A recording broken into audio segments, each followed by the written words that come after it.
Alors, on va attendre encore 2 petites minutes pour que le temps que tout le monde se connecte. Déjà, bonne année à tous et à toutes.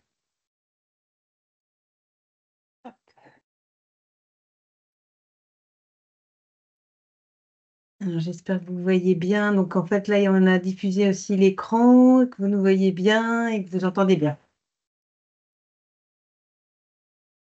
Ce que je vous propose aussi, c'est d'interagir. Alors, soit lever la main pour prendre la parole directement si vous avez des questions, c'est ce qu'il y a de plus simple, parce qu'on est une vingtaine, donc voilà, c'est gérable. Et sinon, ce que je vous propose aussi, sinon, c'est de mettre un petit message comment ça s'appelle, la conversation.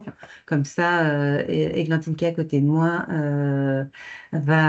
prendra les questions et pourra y répondre. Voilà, donc le temps que tout le monde se connecte, je vais me représenter. Donc, Charlotte Maradour, déléguée régionale donc, du MFQM. Moi, mon rôle est d'être l'interface entre vous et les MFQM et essayer de répondre au maximum à vos questions. C'est aussi d'écouter vos besoins pour trouver les intervenants qui vont bien et vous proposer les thématiques qui vous plaisent. Et aussi, voilà, de faire le lien et de présenter aussi le MFQM, représenter le MFQM dans les autres institutions et notamment aussi les autres organisations et de venir, si besoin aussi, expliquer le MFQM dans vos entreprises. Puisque, comme vous êtes adhérent, vous l'aurez expliqué dans le diaporama, mais en tant qu'adhérent, en fait, toutes les personnes de votre structure peuvent participer à notre programme. Je vais laisser Glantine se présenter, puisqu'elle est nouvellement arrivée. Elle est arrivée l'année dernière, hein, oui, déjà, mais voilà. Et puis, expliquer aussi un peu son rôle pour que vous puissiez identifier, en fait, les deux interlocutrices. Bonjour à tous, donc moi c'est Glantine. Je suis arrivée au mois de novembre 2024, donc ça fait de bons mois, voire plus. Et donc j'ai repris toute la partie communication et coordination des événements avec Charlotte. Et donc je m'occupe de la partie programmation des événements avec Charlotte, toute la communication sur LinkedIn, sur le site web et les emailing. Donc, c'est moi qui vous envoie des emails. Voilà. Voilà pour la répartition. Je voulais remercier en fait aujourd'hui aussi la commission programme. Donc ça, c'est des choses aussi sur lesquelles vous pouvez Ah, bonjour. participer en tant qu'adhérent. Oui. En tant qu'adhérent, donc les commissions sont offertes avec des thématiques différentes et notamment on avait fait donc en fin d'année dernière une commission programme donc qui nous a aidé à choisir et à cibler les différents sujets qu'on a traités cette année. Donc voilà, je vais vous représenter le MFQM en détail et on viendra aussi l'objet de ce webinaire, c'est de vous présenter le programme 2025 qui, comme vous l'avez pu le voir, est partiel puisqu'il va jusqu'à juillet 2025. Décidément. Et c'est un choix parce que aujourd'hui, on s'est dit que comme il y avait pas mal d'évolutions et que les structures avaient peut-être aussi du mal à se projeter en septembre, et que le programme, de toute façon, en avril, on vous présentera aussi la deuxième partie de l'année. Le MFQM, donc Association de loi de 1901, qui existe depuis 2001, qui était initialement euh, fait par des responsables qualité qui étaient souvent isolés dans les structures et ils avaient besoin en fait d'échanger entre pairs. Donc la force et la volonté et la raison d'être en fait du MFQM, c'est d'être un réseau d'entreprises et d'organisations et contribuer à la performance globale, vraiment toute la vision globale de la structure et un progrès permanent grâce au partage de solutions et de réussite entre les dirigeants, les managers et les experts. Donc, une structure, c'est d'échanger entre pairs, de trouver les bonnes solutions, parce qu'en fait, on est vraiment sur des thématiques qui sont assez novatrices. Et en fait, l'idée, c'est si on partage entre nous, on arrive à faire avancer les choses et c'est de travailler aussi en collectif et toujours plus fort, notamment pour questionner ses pratiques, enrichir ses compétences, partager des expertises, échanger des expériences, faire aussi ce pas de côté que l'on a du mal à faire tout seul, mais de se dire que si on est plusieurs à le faire, ben, c'est peut-être plus facile. Et puis alimenter en fait une veille managériale au quotidien. Donc, une entreprise, c'est ce que je disais tout à l'heure, une entreprise, tous les salariés peuvent venir participer. Le choix aussi de faire des animations sur le temps de travail, puisque le but, c'est vraiment de s'enrichir et de s'apporter dans son quotidien au fil de l'eau. On présentait rapidement le réseau. Le réseau, en fait, c'est un multiple secteur d'activité, donc c'est pas très clair, mais donc on a du service aux entreprises, on a des services publics, on a du conseil d'information, de l'industrie, du bâtiment, de la santé, du transport, de la logistique, de l'agriculture, et puis tout ce qui est enseignement supérieur. Donc on est 200 adhérents sur les Pays de Loire, majoritairement dans le 44 de façon historique, plus développé dans le Maine-et-Loire et de plus en plus en fait sur le pays limitrophe de la Vendée, un peu moins sur le 72 et 53 liés à l'éloignement et on commence aussi à être présent aussi pas mal sur les départements limitrophes type Ille-et-Vilaine et Morbihan notamment, et puis des entités où en fait les structures sont basées hors Pays de Loire, mais avec des personnes en fait qui sont là. La force aussi du réseau, c'est qu'en fait, donc, en plus d'être multisecteur, on est multi-forme,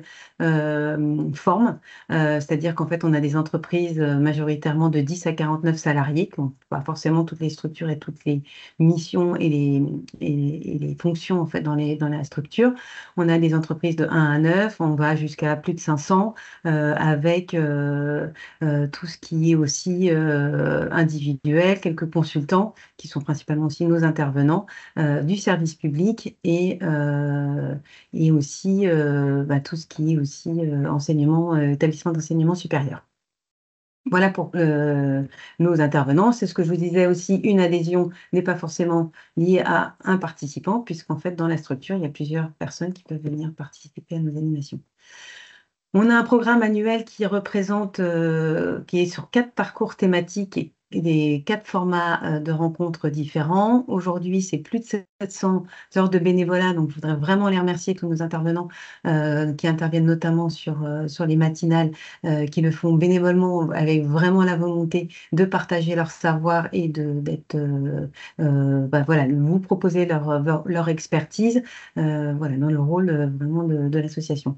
Donc, 4 parcours thématiques, donc tout ce qui est RSE, gouvernance, en fait, on est vraiment sur le pilotage de l'organisation, avec bien sûr le faire en qualité, donc notre vocation d'amélioration continue, qui est le propre même des qualiticiens. Ensuite, la qualité ne peut pas se faire sans les managers, donc on intègre soit le management d'équipe avec des outils, des postures, un accompagnement à la posture, un accompagnement à la communication, et on descend bien sûr avec ce qu'est la constitution des équipes avec les richesses humaines. Les formats de rencontres sont donc au type de 4. Donc les matinales, donc c'est des moments conviviaux avec une thématique.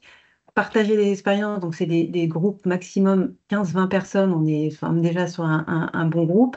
L'idée étant de travailler sur une thématique, mais d'être très pratico-pratique avec cette volonté en fait d'accompagner le participant à avoir quelque chose de très concret, de repartir avec limite un package et un livrable pour pouvoir le diffuser dans son entreprise ou le vivre lui ou le mettre en application directement.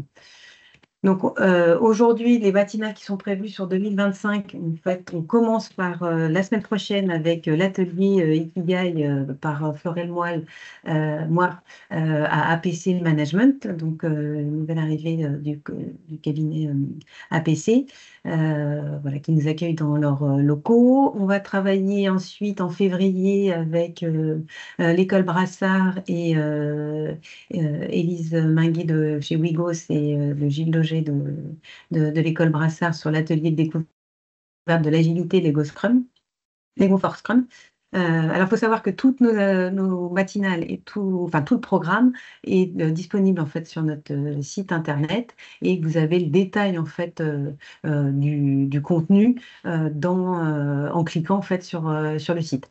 Je vous invite dès aujourd'hui en fait tout ce qu'on va vous présenter sont déjà ouverts à la, à l'inscription. Ce qu'on fera, c'est que de toute façon, on vous fera des relances au dernier moment s'il y a des changements de programme. Mais ça peut être intéressant aussi de l'intégrer dans votre agenda pour bah, voilà, pouvoir y participer.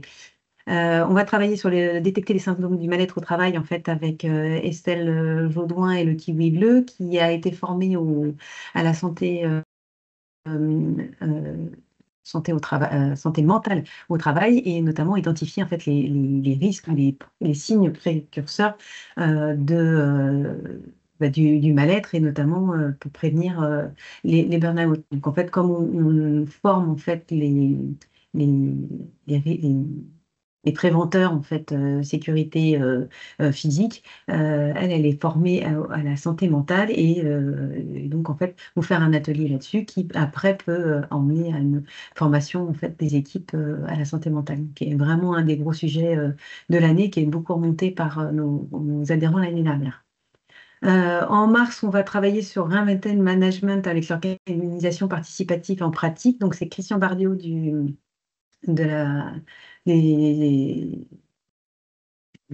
l'Institut, merci, mimétiste, qui va venir en fait partager son expérience. Donc lui, il a travaillé longtemps en fait dans des grandes organisations et de voir comment même au sein des grandes organisations, on peut mettre une vraie organisation et que ce soit la structure en fait même de l'organisation qui permette en fait une collaboration plus forte, puisqu'en fait de mettre comment on met en fait les règles pour qu'il y ait une vraie participation en pratique. On va faire une petite sieste parce qu'on va être un peu fatigué au mois de mars avec Patrick Lesage de PME, Performance et Mieux-être, pour ouvrir les yeux sur notre sommeil. Parce que si on dort bien, on est quand même plus efficace le lendemain matin. Et donc, c'est vraiment faire aussi un petit rétrospectif sur bah, comment on récupère et pour pouvoir récupérer, pour pouvoir accueillir aussi bah, les équipes. Donc ça, c'est valable en fait pour toutes les personnes de la structure, quelle que soit leur, euh, leur fonction ou leur activité. Euh, En avril, on part en Vendée avec Explore Inno, qui est en fait un voyage en terre d'exploration avec Maxime Bernard du Collaborative Lab. Alors, ce qui est particulier, on ne parle pas d'innovation technique, ni vraiment de l'innovation euh, sociétale, vraiment en fait au niveau de l'organisation. Donc il va nous expliquer comment l'organisation peut devenir une terre d'innovation, donc avec un vrai sujet en fait sur l'innovation sociale, l'innovation des organisations et de l'organisation. Et comment créer en fait un contexte qui permet l'innovation et de laisser parler un peu les choses et de se retransformer et de se rénover en fait dans un milieu qui évolue en continu. On va partir à Angers au mois de mai avec la communication responsable et le slow content vers une création de contenu durable. En fait, Alexandra Noireau est une consultante qui intervient aussi au niveau en tant que formatrice en fait dans des établissements supérieurs avec la démarche en fait d'accompagnement RSE et notamment en fait comment on communique de façon responsable, donc que ce soit au niveau analyse du poids digital de ce qu'on va avoir, comme au niveau de la communication aussi durable, c'est-à-dire avec un contenu qui finalement ne va pas forcément se périmer ou qui va justement pouvoir ouvrir en fait un champ des possibles, notamment au niveau des propositions. En juin, au niveau des matinales, on va travailler sur la conduite du changement et les clés de la communication. Donc là, on va travailler avec Marjorie Boudot-Calisens, qui est donc une adhérente et qui va travailler notamment sur comment on comprend en fait les leviers du changement et comment on accompagne. Alors, le but n'est pas forcément de tout changer, mais c'est vraiment de comprendre en fait quels sont les leviers ou même les latitudes qu'il faut avoir pour pouvoir faire évoluer les évolutions. On va travailler aussi avec le ludique métier appliqué à la QVCT avec donc Armel Donin Leport et Déborah Randa qui sont morbihanaises. Et en fait, c'est un jeu de plateau avec pas mal de quiz, de questions qui est adaptable à beaucoup de sujets. Là, on a choisi le sujet de la QVCT, mais qui a aussi un outil d'accompagnement et d'intégration et de suggestion en fait enfin c'est un outil de communication qui permet de faire travailler en interne ou en externe des thématiques qui sont un peu plus compliquées ou plus complexes. On n'a pas mis, mais vous l'avez du coup en avant-première, en fait, une matinale qui va se dérouler à la Maison de l'entrepreneuriat et de l'innovation sur les sujets du manager, enfin, de comment en fait se réinventer et d'avoir en fait mon corps, en fait, d'utiliser son corps comme un premier partenaire pour pouvoir, en fait, avoir comment atteindre alors, l'état de flow, c'est un terme un peu théorique, mais qui dit que, en fait, c'est sur comment identifier, en fait, s'identifier et faire un autodiagnostic sur soi-même, sur en tant que manager, où est-ce que j'en suis, quelle est ma capacité et ma souplesse et comment j'arrive en fait à insuffler un état de sérénité en fait dans mes équipes pour mieux travailler et ne pas être toujours en dents de scie, mais d'essayer d'atteindre en fait cet état d'équilibre qui est serein pour tout le monde, pour toutes les équipes. Nous avons aussi des visites, donc en fait, ça, c'est des entreprises qui nous ouvrent leurs portes et qui nous partagent en fait leurs bonnes pratiques. Donc aujourd'hui, en 2024, on fait une petite rétrospective. Donc on est allé visiter Martin Technologies, la Fondation Amipi, Socredis, l'école de design, la minoterie Planchot. On a travaillé aussi avec euh, Célentia, mais qui était sur la partie plutôt la charte de la parentalité, Brillant avec une méthodologie RSE. On est allé chez Transeco pour comprendre en fait les possibilités de décarbonation. Chez Saunier Duval, plutôt sur la digitalisation des équipes. On est allé pour le Processcom chez EDF et chez Applix pour en fait une explication en fait de tout ce qui est la vraie bonne et mauvaise idée le bioplastique. La Micaline, où on a travaillé avec eux sur comment intégrer la RSE à tous les niveaux, et le mine d'Angers pour comprendre comment on collabore. Cette année, on va aller donc au garage Révolte, donc il y a un garage qui rénove et qui réhabilite en fait des véhicules électriques, et on va réfléchir en fait sur la mobilité douce et la loi L'Homme, qui a une obligation euh, d'électrification en fait d'une partie des flottes. Est-ce que c'est une fausse bonne idée? En fait, Sébastien Boll du réseau 2D va pouvoir nous en dire un peu plus. Donc là, c'est son janvier, c'est la semaine prochaine, donc mardi prochain.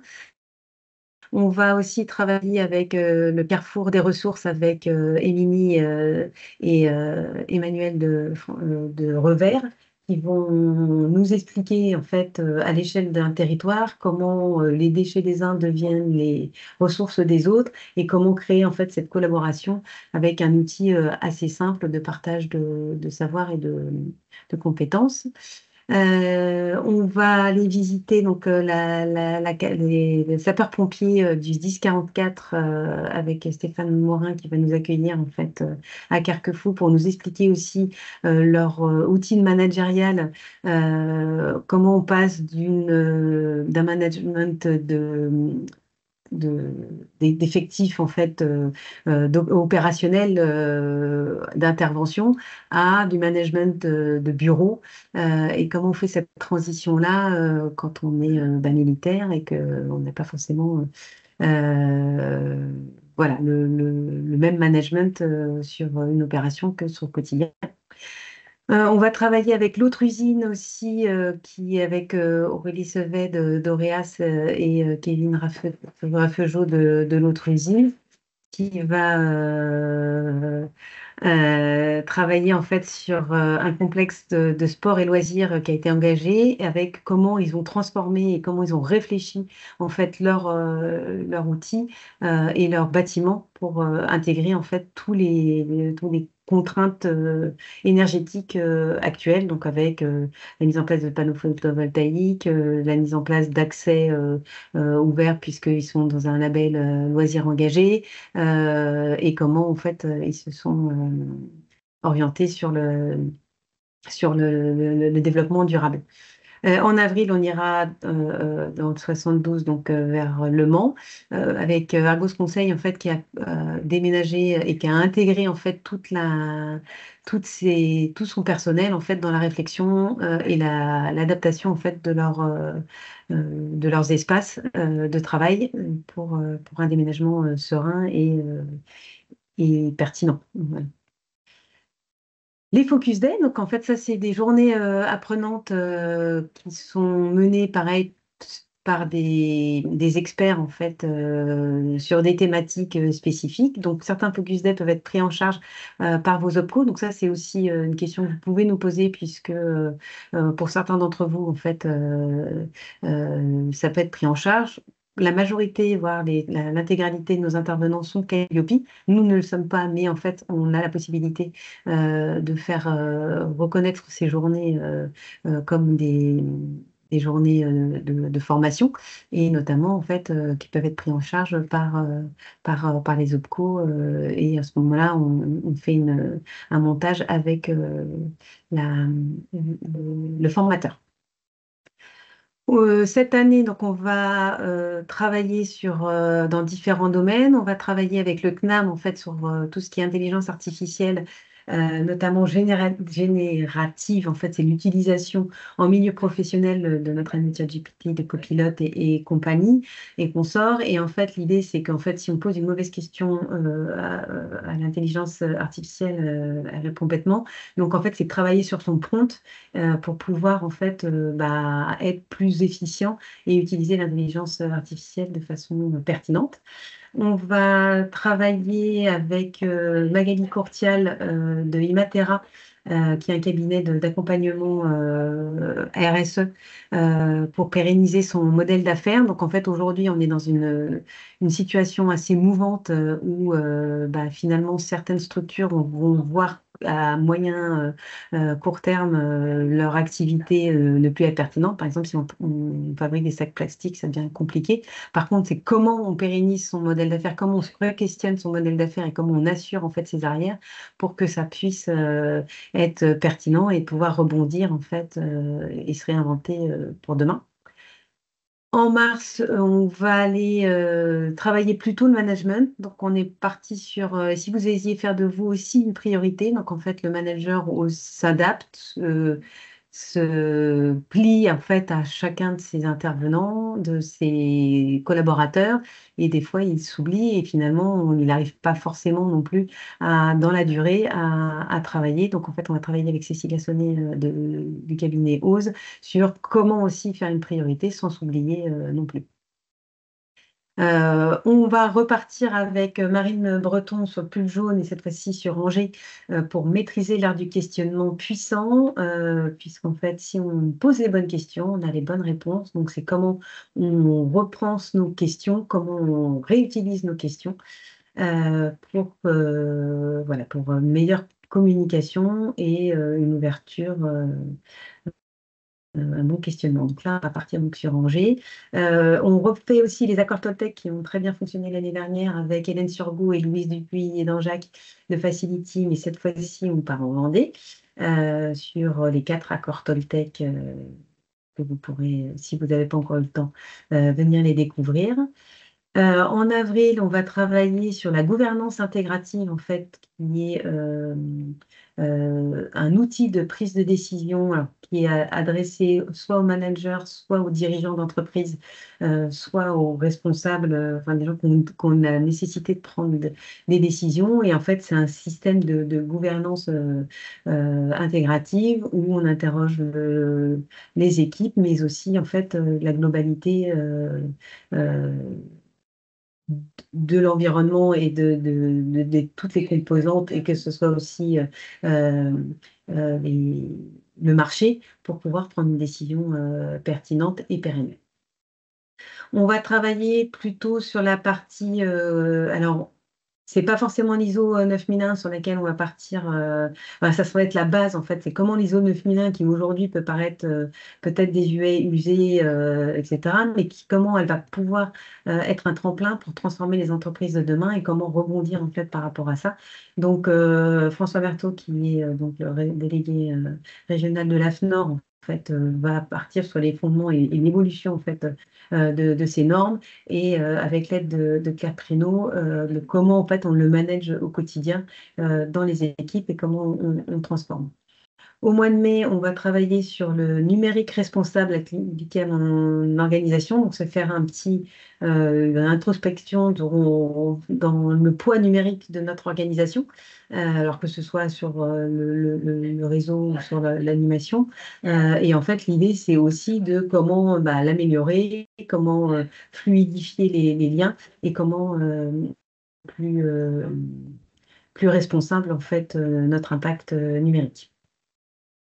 Ensuite, avec Swazit Congress de Before Good, on va piloter notre entreprise pour une plus grande durabilité, donc notamment en réflexion sur le modèle d'affaires et l'impact positif, et aussi comment on utilise et comment la CSRD peut être un outil indispensable pour se réinventer et notamment pour intégrer, comment on l'intègre en fait dans son quotidien, puisque même si vous n'êtes aujourd'hui pas impacté sur la CSRD, vous le serez à moyen ou long terme et vous êtes déjà peut-être interrogé sur ces sujets-là, notamment par vos clients ou vos fournisseurs. Donc, comment on pilote ça et comment on utilise l'outil, pas comme une contrainte, mais comme vraiment un outil de pilotage. On va travailler aussi avec Amandine Pic du cabinet OSE aussi sur la formation des managers. C'est comment on forme en fait, enfin, c'est former vraiment les managers pour prévenir et gérer les conflits. C'est vraiment l'idée, c'est de leur donner des outils de formation eux-mêmes en fait pour pouvoir leurs équipes à être pour prévenir et gérer les conflits. Ensuite, on va travailler sur les essentiels d'un management collaboratif et participatif, donc avec Pierrick Thibault et Dorothée de la CH des Équipés. En fait, c'est un partenaire avec qui on travaille depuis plusieurs années, notamment sur vraiment l'impact du collaboratif et comment et quels sont les outils. C'est vraiment de la méthodologie de travail avec des choses très concrètes d'animation. Au niveau des équipes, que ce soit sur des réunions ou sur des temps plutôt informels. Et en juillet, on va finir en beauté avec de l'inclusion. Donc, c'est accueillir nos différences pour accueillir la différence. C'est comment, alors c'est bien de recruter inclusif, mais c'est bien de maintenir en fait les personnes dans des organisations plus inclusives. Donc, en fait, on va travailler avec l'équipe de MIS, donc, qui est la Maison de l'insertion et de l'inclusion sociétale. Il y a un jeu en fait qui est le sort de ta case et en fait le sort de ta case est un jeu de plateau de recrutement en fait c'est une simulation de recrutement avec en face des préjugés et de l'autre côté des personnes qui sont victimes de discrimination. Et en fait, le but, c'est de comprendre le cadre juridique, mais c'est aussi, derrière, c'est de comment, en fait, on travaille là-dessus. C'est pour ça qu'on a fait intervenir Laure Dumont et Hélène Prigent, qui sont toutes Il y en a une qui est biographe et l'autre qui est journaliste et qui travaille en fait sur des méthodologies adaptatives. Et en gros, c'est vraiment l'idée, c'est de travailler sur l'inclusif. C'est vrai que nous, par exemple, sur notre site internet, on fait de plus en plus de genrer, mais vraiment, c'est de travailler en fait comme un peu le discours de Tony Estanguet pour les JO, de faire vraiment de l'inclusion et non pas d'essayer de féminiser ou d'adapter à l'handicap, mais vraiment d'avoir une vraie politique de réflexion qui sera bénéfique pour tout le monde et d'intégration. Voilà, les webinaires. Donc, en fait, le premier du jour, c'est donc le fameux programme 2025. Vendredi, on vous invite à comment passionner vos collaborateurs avec Yvon Mougin, euh, qui est notre alter ego au MFQM, au MFQ Bourgogne-Franche-Comté. Et qui a écrit un livre en fait sur comment passionner ses collaborateurs. Donc, il va nous faire un petit pitch des meilleures pratiques qu'il a pu recueillir dans son livre. En février, on va travailler avec l'adaptation au changement climatique. En fait, des organisations vont être obligées en fait de s'adapter avec Open Land, avec Marie Gédard et Jean-Baptiste Le Tellier, Open Land est en fait une structure, un cabinet d'accompagnement RSE. Et notamment, ils travaillent en fait avec leurs clients sur tout ce qui est bah, le changement climatique, comment on l'intègre au niveau de la gestion des risques, comment on l'intègre au niveau de son organisation et comment on en fait une composante indispensable. On va travailler avec Marielle Villard du Calisens. Comment optimiser la rémunération sans augmenter les charges patronales? En fait, quels sont les biais d'augmentation autres que le salaire pour qu'on puisse y travailler et puis bah, essayer de valoriser en fait notre personnel sans que bah, l'entreprise. Donc là, elle a deux, trois méthodes clés dont elle va nous en faire partager. Ensuite, on travaille aussi avec ACT Conseil, qui est un cabinet d'accompagnement à l'organisation, notamment en industrie, sur comment on forme de plus en plus vite, bah, soit lié à des turnovers, soit pour la passation en fait, de génération avec le départ du savoir-faire, comment on intègre et on intéresse plus rapidement, donc que sur des formations qui peuvent durer des fois 5 ou 6 mois, bah, de réduire en fait le temps d'intégration. Donc intégrer mieux, plus vite et simplifier vos recrutements. Et en fait, ils ont aussi un outil digital qui est le Darvis, qui va pouvoir, qui vont nous présenter dans l'idée de bah, comment on réfléchit en fait à l'intégration de ses collaborateurs. Et on revient avec Marielle Villard fin mai, qui va nous présenter aussi la flexibilité du temps de travail. Est-ce que la semaine des 4 jours est une bonne solution ou comment en fait on adapte un peu tout ça? On va vous proposer aussi une session The Week. Alors, l'année dernière, en fait, Christelle Séché-Carpi nous avait proposé d'animer une session The Week que vous pourrez aussi animer après dans vos organisations. The Week, en fait, c'est un événement euh, international qui se déroule en midi, 3 fois 1 heure et demie, sur le temps du midi, du soir, de la journée, en fait. C'est 3 sessions avec la courbe du U, donc en fait, de prise de conscience en fait, de la situation actuelle et notamment climatique, d'être un peu désespéré, de se dire, bah, c'est plus possible, enfin, voilà, on est dans une session de rupture, et après, trouver des perspectives en fait, de modification et de voir qu'en fait, il y a un collectif et des gens qui veulent agir en fait pour vivre mieux et plus durablement. Donc voilà, les dates vont venir. On a dit peut-être début février, donc il faut que je lance les hostilités. On l'a mis sous format webinaire, puisqu'en fait, l'idée, c'est aussi de pouvoir le mettre en distanciel pour que ça soit accessible à tout le monde, mais l'idéal, c'est aussi de le faire, si c'est possible, en présentiel. Les événements sont ouverts à tous, donc on n'a pas forcément besoin d'être adhérent pour venir participer à nos événements et on est très heureux de pouvoir vous présenter dès mercredi 5 février de 18h à 20h la puissance du et donc avec Christophe Morin et Corinne Landais qui vont nous animer une conférence, on appelle ça un spectacle causerie Avec de koh donc je vous expliquerai pas le jeu, vers Kogaya, comment on co-construit en fait un avenir durable et vers un nouveau monde. Donc en fait, ils nous proposaient de façon animée, ludique, joviale, sympathique et rigolote, une animation voilà, un afterwork. Donc le but aussi, après, c'est de pouvoir échanger en fait sur le programme et sur vos besoins. Voilà, parce qu'il y a un temps ludique et justement les causeries vont permettre aussi de sortir un petit peu des sentiers battus et essayer de réfléchir ensemble sur comment on peut agir collectivement dans nos entreprises vers quelque chose de voilà, plus souhaitable. Notre assemblée générale, vous pouvez d'ores et déjà noter la date, le 5 juin prochain. On ne sait pas encore où, quand, comment et sur quelle thématique, mais on sera là. Surtout que cette année, c'est une année élective pour le MFQM, donc avec un renouvellement du bureau et notamment de nos présidents. C'est aussi le moment où on va voter notre nouveau projet 2025-2028, puisque le MFQM a travaillé l'année dernière en fait sur un pilotage et une volonté en fait de réécrire en fait dès le 1er janvier. Donc le programme s'inscrit en fait un peu dans cette démarche pour être plus de proximité, plus de visibilité, plus de...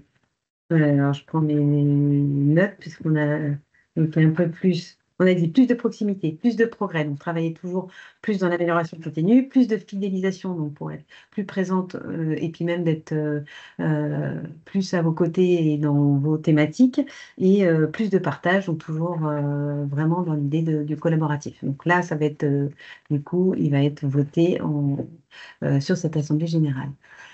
On est aussi intégré depuis cette année en fait à l'organisation du rendez-vous des engagés qui seront le 12 et 13 juin, qui est un moment important en fait de Nantes Métropole, mais pas que, puisqu'en fait elle se cale sur le vendredi 13 juin, ça sera la journée européenne de l'engagement, donc avec des thématiques et des animations, et du coup le MFQM sera présent et il y aura besoin peut-être de vous adhérents pour représenter les bonnes pratiques et ce qui est fait au quotidien. Voilà les trois grandes dates de cette année et bien sûr, on aura un deuxième afterwork sur la deuxième partie de l'année. Je voulais vous présenter aussi les clubs qui est réservé donc à nos adhérents. On a 4 clubs au MFQM qui aussi sont vraiment un partage d'entre pairs. Donc en fait, l'idée, c'est de se retrouver en fait entre des fonctions similaires pour pouvoir échanger ces bonnes pratiques, s'entraider, se soutenir, confronter en fait ces idées et être sûr qu'on est parti sur le bon chemin. Donc là, je vous laisse noter les dates des les prochains rendez-vous, sachant que l'idée des prochains rendez-vous, c'est vendredi 24 avril. Non, 25 avril, mais on a aussi QHSE vendredi prochain, un événement à l'IEQT, un workshop à l'IEQT pour les auditeurs, les audits croisés et les animateurs QHSE. Voilà, donc ça, c'est les différentes dates, mais qui sont aussi disponibles sur le site internet. Je vais vous présenter les clubs parce qu'en fait, tout le monde ne le connaît pas forcément, mais c'est par rapport au MFQM où toute personne peut ouvrir, venir participer, les clubs sont plus restrictifs et plus nominatifs. Et par exemple, le club des audits croisés est ouvert aux responsables QHSE, donc ça peut être tout le service QHSE, mais c'est plutôt dédié à la dynamique de sa démarche QHSE, réfléchir en fait avec des pairs sur des référentiels, c'est d'auditer, faire un partage d'audit pour favoriser le benchmarking et que ce ne soit pas forcément normatif, mais en fait vraiment de faire évoluer les pratiques et de permettre aux auditeurs internes de pratiquer et aux entreprises de confronter en fait leur processus qui n'est pas forcément auditable par celui qui l'a mis en place. Donc, on a une trentaine d'entreprises membres et il y a donc les audits croisés qui sont d'un côté et ensuite il y a des matinales et des journées dédiées avec une thématique de réflexion avec la participation ou pas d'un animateur complémentaire suivant la thématique qui va être traitée, choisie. Le club RSE, donc c'est un club en fait avec des responsables RSE ou des personnes qui ont la casquette RSE en interne et qui n'ont pas forcément eu toute la formation et tous les outils euh, nécessaires et sous forme d'ateliers de co-développement. Donc en fait aujourd'hui on avait des promos RSE, donc on avait 3 promos RSE qui ont fusionné en un club et en fait donc on a un atelier de co-développement, donc il y a un client qui va proposer une thématique et on va avoir 5 ou 6 consultants donc d'entreprises de responsables RSE d'autres structures qui vont se retrouver sur une matinée pour réfléchir en fait à la thématique du client et essayer de trouver des solutions ou au moins des pistes d'action pour pouvoir en fait travailler et développer en fait sa politique RSE. Donc, chaque client va recevoir en fait le club et en fait, on va proposer des dates au fil de l'année en fonction des différentes thématiques et des différents sujets qui sont proposés. Et chaque consultant, donc là, on a une quinzaine d'entreprises qui sont membres, va pouvoir se positionner si la thématique l'intéresse et si il est disponible. Le club coach, donc c'est un club un peu spécifique puisqu'il est vraiment réservé à des coachs en entreprise, coachs internes. Donc aujourd'hui, on a 8 membres qui ont fait le choix sur 2025 en fait de se retrouver sur de l'intervision, sur des demi-journées d'intervision, une journée complète de réflexion et de travail sur une différentes thématiques avec une supervision. Voilà, et peut-être le but, c'est de s'enrichir et de pouvoir en fait avoir des espaces d'échange et aussi de faire des coachings croisés, c'est-à-dire qu'en fait, sur certaines structures, les coachs ne peuvent pas coacher leur propre personnel, mais du coup, ils vont se croiser les coachings et entre eux. Donc, c'est le coach d'une autre structure qui va pouvoir coacher ou accompagner les coachés avec une charte et en fait un règlement très spécifique. Et enfin, les club managers qui sont tout nouveaux depuis 2024. En fait, le club manager, puisqu'on a vu qu'en fait, il y avait une demande en fait, de la part de nos adhérents qui voyaient en fait des difficultés pour leur manager. L'idée, c'est de faire des groupes plutôt locaux, puisque l'idée, c'est vraiment de créer une communauté en fait de managers qui va pouvoir, en dehors en fait des temps de partage, pouvoir échanger sur des thématiques managériales. Donc en fait, on a notamment on a 3 clubs. Donc on a un club euh, 44 Nord, un club 44 Sud, un club vendéen et un club Angevin, Maine-et-Loire qui va voir le jour. Chaque club en fait a sa propre organisation. C'est des groupes de 6 max 8 personnes. Vraiment, 6, c'est vraiment l'idéal qui va se retrouver de façon récurrente. Chaque club va définir en fait sa périodicité avec un engagement de venir participer. L'idée, c'est de chacun va pouvoir, chaque membre du club va accueillir le club pour pouvoir échanger sur une bonne pratique qu'il a mis en place ou une thématique qu'il souhaite. Et ensuite avoir un temps en fait d'intervision, c'est vraiment d'échange de pratiques managériales avec un consultant donc qui est Élise Minguet euh, sur le 44 Nord, Jennifer Clairbou sur le 85 et Ose, j'ai mangé son nom, euh, vous savez, qui est dans le programme. Cécilia Sonnet, pardon, de Ose, qui va prendre en charge le 44 du coup sud, avec chacune, enfin, va proposer en fait un accompagnement et un accompagnement à la posture managériale.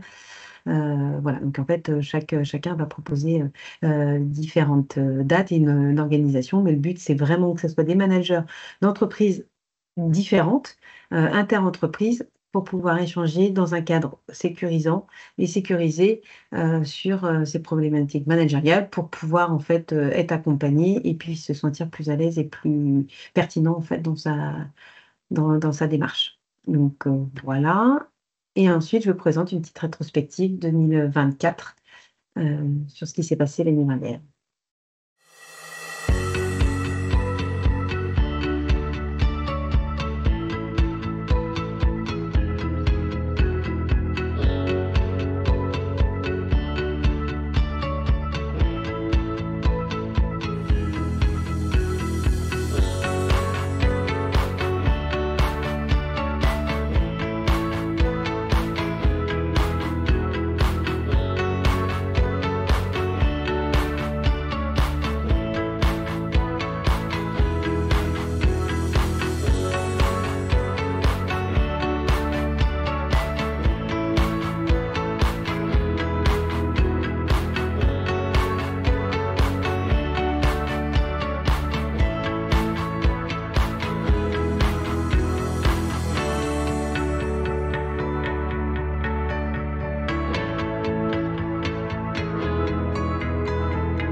Donc voilà, une petite vision de ce qui se passe. Je voulais mettre aussi en lumière en fait nos différents adhérents. Donc ça, c'est les adhérents 2024 et il y a des nouveaux arrivants en 2025, donc bienvenue.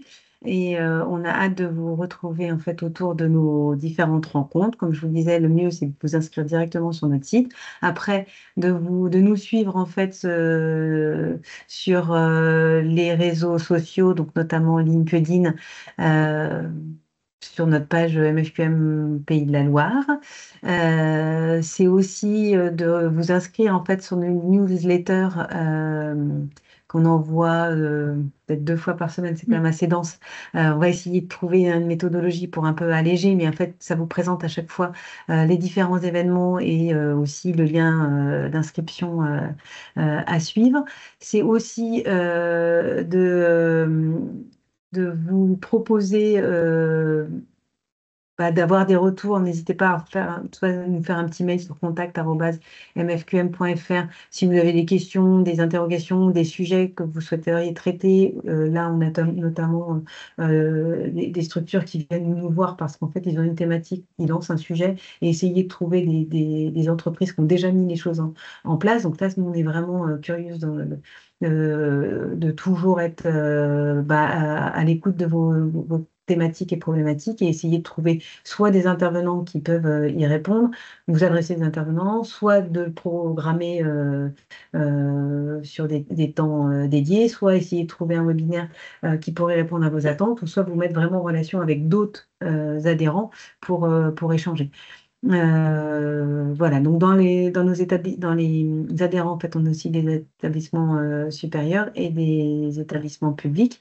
Et je voulais aussi vous présenter en fait nos intervenants adhérents, mais aussi nos réseaux partenaires, puisqu'en fait aujourd'hui le MFQM ne peut pas tout faire, et c'est pour ça qu'on s'associe en fait à des associations locales et territoriales, qui sont les CCI, l'ADEC en fait pour tout ce qui est économie circulaire, Novabuild qui sont pour plutôt sur la construction en fait, de réflexion de construction auprès du secteur du bâtiment et des architectes pour essayer de créer un monde de demain. Le PASCA, c'est le pôle d'achat supply chain d'Atlantique, où vous retrouverez Delphine pour ceux qui la connaissent, qui travaille plutôt sur toute la partie supply chain. Face Atlantique sur tout ce qui est sujet de l'inclusion. Lucie, le label Lucie, qui est aussi une association en fait qui prône pour plutôt la partie RSE. On est adhérent Écopole sur la partie plutôt biodiversité. Et sur Horace, plutôt la partie énergie. Et après, on a le mouvement français de la qualité Bourgogne-Franche-Comté dont vous parlez, puisqu'il propose beaucoup de webinaires sur la qualité qui sont assez intéressants et très techniques. Donc, je vous invite à suivre. Et l'entité AFQP France, Qualité Performance, qui aussi, en tant qu'adhérent au réseau partenaire, peuvent vous apporter au moins des contenus et aussi des livrables, et puis peut-être aussi de l'analyse et du suivi des différents, plutôt en contenu.